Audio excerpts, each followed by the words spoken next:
مێژووی ئستبداد و سەرکۆت لە ساڵی 1357ەوە دەست پێ ناکات.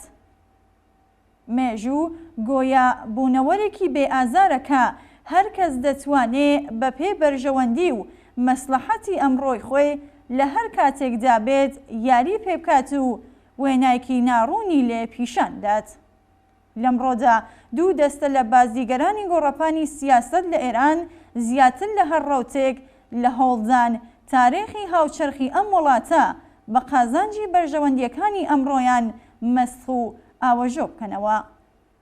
سەڵتەنەت تەڵەبە تۆندڕەوەکان لە سەرودەمی 44مین ساڵی شۆڕشی ساڵی 1357 ساڵی ڕووخانی سەڵتەنەت و دەستپێکی دامەزرانی کۆماری ئیسلامی سەردەمی سەڵتەنەتی پەهلەویەکان ئاوەژۆ بکەنەوە و پیرۆزی بکەن و دەستپێکی ئستبدات و دواکەوتووی بگێڕنەوە بۆ ساڵی 1357 و ڕووخانی ڕژیمی پاشایەتی. بەڵام ئەو ڕاستیانەیە بوونە هۆکاری ڕاپەڕینی ملیۆنی خەڵک بوونە هۆی ناڕزایەتی بەرین و مانگرتنی سەرتاسەری پێچەوانەکەی دەسەلمێنن. سەرەڕای گەشە و بەرەو پێشوونێکە لە سەردەمی پەهلەویەکاندا ڕوویدا و تەنیا تایبەت بە ئێرانیش نەبوو، گەشەی ئابووری لەگەڵ ئستبدادی تاکەکەسی لەگەڵ کۆنتڕۆڵی ساواک بەسەر گیان و ماڵی خەڵکدا، وێڕای قوڵتربوونەوەی کەلێنی نێوان هەژاری و سەروەت، گەندەڵی نجومی دەربار و تاڵانکردنی سەروەتی گشتیشی لەگەڵدا بوو. ئازادی بەیان و ئازادی ئەحزاب بوونی نەبوو. ڕاگەیەنەرەکان لە کۆنتڕۆڵی ساواکدا بوون و بە سەدان نووسەر و مامۆستای زانکۆ بە هەزاران نەیاری سیاسی لە زیندانەکاندا ئەشکەنجە و هەندێک جار ئیعدام دەکران. کەلێنی چینایەتی و هەڵاواردنی سیستماتیک لە ناوچەکانی وەک کوردستان و بەلوچستان هەژاری بێ ئۆپەڕ بەسەر ژیانی خەڵکی ئەو ناوچانەدا داسەپا بوو. لەسەر وەها بەستێنێک بوو کە خەڵکی ئێران لە دژی ڕژیمی شا ڕاپەڕین و ڕۆخاندیان. لەگەڵ هاتنە سەرکاری ڕژیمی کۆماری ئیسلامی کارەساتی قۆرستر بەسەر بەشێکی گەورە لە کۆمەڵدا هات. هەژاری و سەرکۆت بەرینتر بووەوە.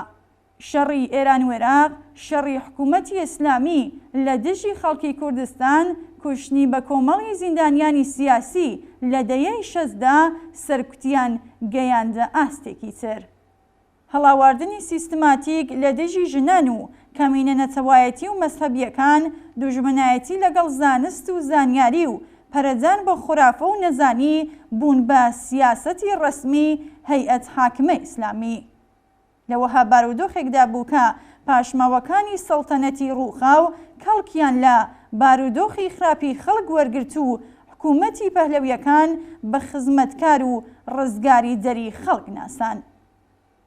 بەڵام ڕاستی ئەوەیە کە سەرەڕای شەڕی تەبلیغاتی نێوان ئەم دوو هێزە کۆنەپەرستە گەلێک هاوبەشی لە نێوان دوو ڕژیمی سەڵتەنەتی و ئیسلامیدا بوونی هەیە.